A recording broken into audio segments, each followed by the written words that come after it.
Hey, Scott, Simbuchi here over at Sales Qualia. Don't know about you, but I always have a little bit of a hard time getting rolling after the new year. And I wanted to just share a little bit about today for me because if your days or weeks or uh, post holidays are anything like mine, I think you can just appreciate that it's hard to get started again. And I think the more that we just acknowledge that and accept that, then the easier it is for us to actually get things rolling in a way that we want to get them rolling. So, I have this saying with our clients that oftentimes, like if we're working on a sales strategy or working on a new, tactic or, outbound or demos, and they're starting, like literally starting a new process, building out a new process, they usually ask me like, okay, where's a good place to start? And my answer, my tacit answer is at the beginning. Like if you're not sure where to start, the beginning is always a good place. And I was just thinking about today as, I started thinking about today a couple days ago. New Year, Christmas is over, New Year's Eve rolls around, and then New Year's Day comes, and it's just a little bit for me, a little bit of an emotional letdown because I get so excited about the holidays. I have an 8-year-old son.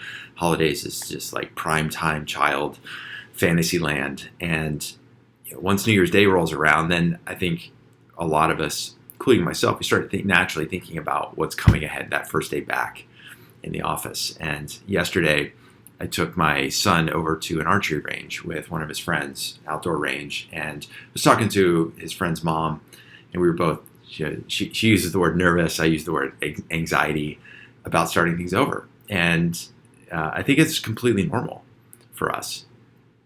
So what I decided to do this morning is just start. The internet is, it's just like one of those things too, where the day starts and you have, maybe you're feeling rested and you're feeling full of vigor and enthusiasm for the year ahead. Maybe you've got some anxiety. And either way, that first day could be a big opportunity to get things started the way you want them to get started, or it could just be a little bit disjointed because you want to get into that flow. And you look at your meetings and you look at your calendar and you realize like, man, I got a full day. And, after 2 weeks off, or at least 2 weeks of slower time of work, everything is going to go fast. And am I ready for that? My morning started, at 3:57. So 3:57, my body woke up, looked at the clock and said 3:57. It was like it knew it was time to start the 4 a.m. club again. So I started this 4 a.m. club. It's a club of one. It's me in this house. I get up at 4 a.m. and I get my day started. I did my morning pages, I drank some coffee, I did a little bit of meditation, poured myself a second coffee, and then into the office, right? So the place to start is just like start the morning. Look at the clock and realize, okay, I could roll over and go get it, all the reasons in the world to justify getting another hour of sleep. Because it's just the first day back. Why not? But staying vigilant to the routine and saying, no, it's 4 a.m. It's the first day back. Place to start is at the beginning. And so I did that. And so then I get to the office and now it's okay, where do I start with the work that needs to be done? And for me, it was start the project. I had a decision to make. Do I dive right into email and worry about everything that I might have missed over the last couple of days? Or do I stick to the commitment I made to myself, which was to begin a new writing project? And it took some fortitude. It took real fortitude for me to keep the laptop closed and to read for a couple of minutes to get my mind working. And then when it was time to crack the laptop open, to avoid all of the open browsers that I left open on New Year's Eve, wrapping up the year's work, and instead just go right to Evernote and pull up a new fresh note and start typing for this new book project. Fortunately, I knocked out 1,800 words because I chose to just start at the beginning. And the first sentence that I wrote is, why write this book? Now, I know that sentence is not going to make it into the final draft. It was just a starting place for me. That was an open question that I could ask myself and get my brain working, get my fingers moving, get words moving across the screen, and to get motion, right? So then the other places where I had to start was training. So I made a commitment to myself that after my last big attempt, my last big endurance event back in early October, early mid-October, I decided, okay, I'm going to give myself a couple months off. I'm still, exercising and staying fit, but not any real training. So got lax on my diet, got lax on my training a little bit, give myself some rest. And I decided January 4th is when I start training again. And so this morning I wake up, it's cold, it's rainy, it's January 4th, and I've got time reserved at the pool at 7 a.m. So get to the pool, 7 a.m., knock out a couple thousand yards, and getting out was worse than getting in, because getting out, because it's raining, all my stuff is soaked. My towels are soaked, my clothes are getting wet. I got to slosh to the car, drive home, get home in time to help out with breakfast. And the whole point, though, is like making that commitment and just starting, right? I knew that those yards are going to probably not be great. I knew it was going to be cold. I knew it was going to be rainy. I knew it was going to suck. Like the water is actually kind of warm in the pool, but then the rain is coming down on top of you, which doesn't feel great. It's like little cold pinpricks on your back and on your arms as you're swimming, right? Not the same swimming that you get in the summer, lounging around by the pool. Then there's other choices to make. Like, one of the things I usually do with my coffee is put butter. I like putting butter in my coffee. I know it's a little weird, but it's just, I like it better than cream or coconut oil. And because I'm in training mode, that tablespoon of butter is 100 calories, and I'm counting calories, so I got to scale back on that. I've got to, it's just, again, it's like a small decision at 4 o'clock in the morning when I start off the morning and start off with my coffee. It's like, where do I start? Well, it starts with deciding whether or not to put a tablespoon of butter in my coffee or not and save 100 calories. It's like that simple in a lot of ways, but just because it's simple, it doesn't make it easy, right? Because it's hard to make those little steps sometimes. Breakfast this morning, right? Skipping the normal huge breakfast burrito I've been making myself for almost the last 2 months every morning. Skipping that and scaling back to eggs and a little bit of sour cream, right? Measuring out my food, getting my snacks ready for the entire day, measuring out my food so I know exactly how many calories I'm taking in. Like, this is a pain. It kind of sucks, but there's also a certain amount of momentum and pride with these little steps: skipping butter, getting to the pool, measuring out my snacks. Now I'm starting to feel some real emotion, having knocked out 1,800 yards or 1,800 words before getting to the pool. Now I feel like, okay, it's only 8:30 in the morning, but because I started in these little steps, because I kept to these little commitments, now I've got some real momentum going. Organizing my gear so that later this afternoon I can go to the garage for a second workout. That's something else I have to start doing. Start doing, back to school parenting, right? Negotiating with my son about brushing his hair and getting started in the morning. Slicing up, getting breakfast, slicing the apple just perfectly. Because if I slice it too thick or too thin, he might not eat it. If I put too much in the bowl or too little, if you put too much, he might say it's too much, and then when he doesn't eat it, if I put too little, he eats it all, and I feel like, I could have got some more nutritious food in him. Right? Again, these are just like little moments that you've got to just start over in some of these situations and some of these days. The negotiating around brushing his hair and getting ready for school turns into arguing about, hey, I gotta see what classes you've got in front of you.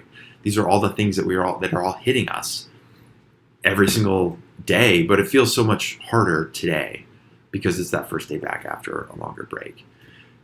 We had our hot water heat broke on December 31st, New Year's Eve. We find out, hey, no hot water. Less of a problem for me because I typically take cold showers because I'm weird and I'm strange and I like cold showers. I don't really like them, but I do better with cold showers than I do with warm showers. I sleep better.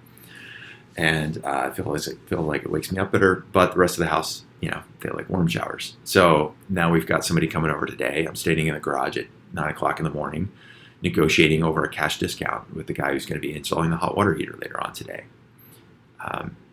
These are all starting points of the year. It's what makes things about days like this really tough.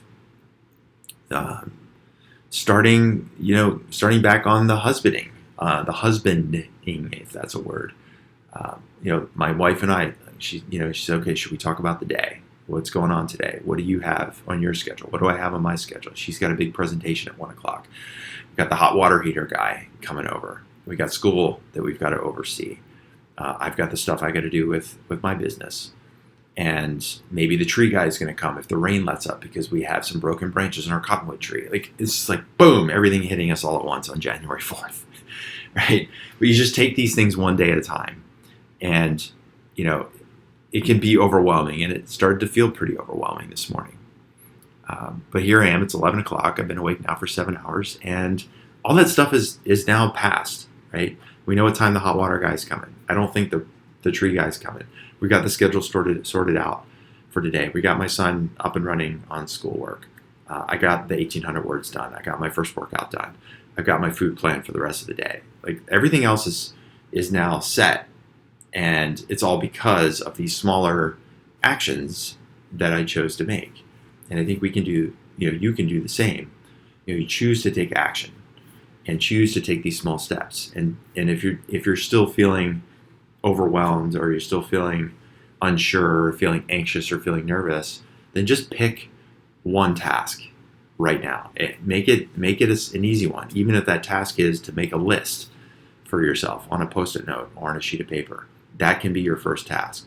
Like, just choose an action, because when you choose an action, that will help you build momentum. So just choose to do right now. Pick one action, do that task well, and move to the next one. One of the mantras that we talk about with our clients all the time is focus on now, and worry about later. Yeah, there's like all of this stuff that you got to do, but you can only do one thing at a time. There's no such thing as multitasking. You can task switch. There's task switching, but there's not multitasking. So one of the things that has worked for me and helps me is to just do the one thing that I can do in this moment, and then move to the next one. And that's what I was able to do this morning, feeling anxious, feeling nervous, feeling a certain level of excitement as well, but really just a little bit of like the post-holiday blues and getting back into the flow, and just taking those little steps, following those routines, getting myself moving. And now, having kept to my commitments to myself around waking up, doing the workout, doing the writing, starting the book that I wanted to start, getting myself back into a training regimen and a dieting regimen. Now I feel like I've accomplished something today. So regardless of what else happens the rest of the day today, between now and the next 10 hours when I go to sleep, at least I know I've done these things and I've gotten some momentum going for myself. And tomorrow, again, I can wake up at 4, do my morning routine, morning pages, coffee, meditation, do another couple hundred words of the book, maybe more if I'm lucky. If not, that's okay. But it's the small steps. So just focus on the small steps. Do the task that's in front of you. Do right now. Pick one action. Get it done. Do it well to the best of your ability. Don't worry about if it's perfect. You know that saying, perfect is the enemy done. And knock it out. And then once you do that, I think that will help you build momentum. And just remember, you're not going to get everything done in one day or 1 week or 1 month or even 1 year. There's that Bill Gates quote that I keep in my mind often, which is, people often overestimate what they can do in 1 year and underestimate what they can do in 10 years. And so, we all have the big to-do list that's piled up. We probably all have a full inbox. We probably have lots of projects we thought we were going to get done when there were fewer meetings over the holiday break. And now we're back into it, and it feels overwhelming, and that's natural. But don't let the overwhelm you. It doesn't have to. Just do one thing at a time, one task at a time. Do today, do this hour, do the next task in front of you. Do that repeatedly over the course of the next few days. And if it works, if it works anything like it's worked for me, I think you're going to feel really good about what progress you've made, what momentum you've built. By the end of the week, you'll be back into a flow and ready to take on the rest of the month and the rest of the year. So we got this. You got this. Let's do it.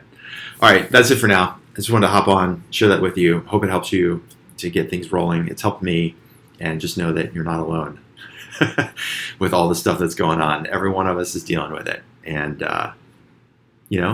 one step at a time. All right, that's it for now. This is Scott Sambucci signing off.